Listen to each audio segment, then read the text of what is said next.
మహబూబాద్ పట్టణానికి సాయంత్రం 7 గంటలకు చేరుకున్నాడు. ఆ యాత్ర బస్ యాత్ర పేలువలు సాగింది.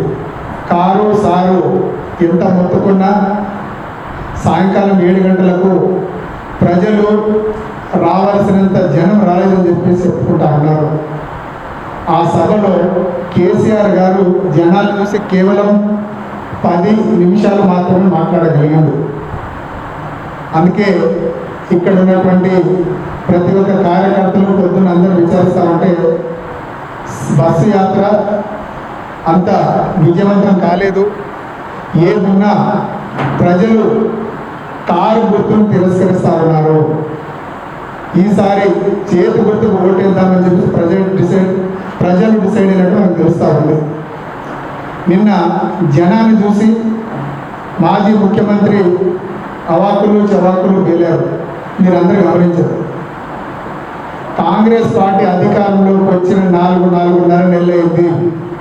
ఏనాడు ఏ ప్రెస్ మీట్లో కూడా మన ముఖ్యమంత్రి వర్యులు కానీ కాంగ్రెస్ పార్టీ అధికార ప్రతినిధులు కానీ మన సోషల్ మీడియాలో కానీ ఎక్కడ మనకున్నటువంటి 33 జిల్లాలను మేము కుదిస్తామనే మాట ఎక్కడ ఏ సోషల్ మీడియాలో కూడా రాలేదు. మన ముఖ్యమంత్రి వర్యులు రేవంత్ రెడ్డి గారు ఇప్పుడు మాట్లాడలేదు. కానీ బీఆర్ఎస్ నాయకులే కావాలని కాంగ్రెస్ పార్టీ ఈసారి లోక్సభ స్థానాలు 12 స్థానాలు గెలుస్తుందని చెప్పేసి లేనిపోని మాటలు మాట్లాడి ప్రజలను ఇరకాటం పెట్టే ప్రక్రియ చేస్తూ ఉన్నారు. ఒకటి చెప్తా ఉన్నా, మొన్న వారం రోజుల క్రితం రేవంత్ రెడ్డి గారు ప్రెస్ మీట్లో కూడా చాలా స్పష్టంగా చెప్పడం జరిగింది. బీఆర్ఎస్ పార్టీ నాయకులు లేనిపోని అభరణాలు మోస్తూ ఉన్నారు. ఉన్నటువంటి జిల్లాలను కుదించే ప్రసక్తే లేదు. కానీ అభివృద్ధి జరగలేదని చెప్పేసి మాత్రం వారు దువ్విపట్టడం మాత్రం వాస్తవం. ఇక్కడ జిల్లా కేంద్రమైంది. కానీ ఇన్ని సంవత్సరాలుగా ప్రజలు కోరుకున్న గిరిజన జిల్లా అభివృద్ధికి నోచుకోలేవు. ఇక్కడ మొదట గిరిజన యూనివర్సిటీ పెడదాం అనుకున్నారు. కానీ ఈ రోజు వరకు మనకి ఇక్కడ ఎమ్మెల్యే గారు ఉన్నారు, మాజీ మంత్రి, అలాగే ఎమ్మెల్సీ గారు ఎంతమందిలో కూడా ఇక్కడ గిరిజన యూనివర్సిటీ రావాలని ఏ రోజు రిప్రజెంటేషన్ మాజీ ముఖ్యమంత్రి కేసీఆర్ వద్దకు తీసుకెళ్ళారు. తండాలను గ్రామ పంచాయతీలుగా చేశామన్నారు. చాలా సంతోషం. కానీ ఏ తండాలోనైనా ఎటువంటి నిధులన్నా కేటాయించిందా, బడ్జెట్లో రూపాయన్నా కేటాయించిందా అని నేను మిమ్మల్ని అందరినీ ముక్కుసూటికి అడుగుతా ఉన్నా. పాపం గెలిచిన సర్పంచులు కష్టపడి వారు దాచుకున్న సొమ్ముతోటి వారు సర్పంచులు కాగలిగినారు.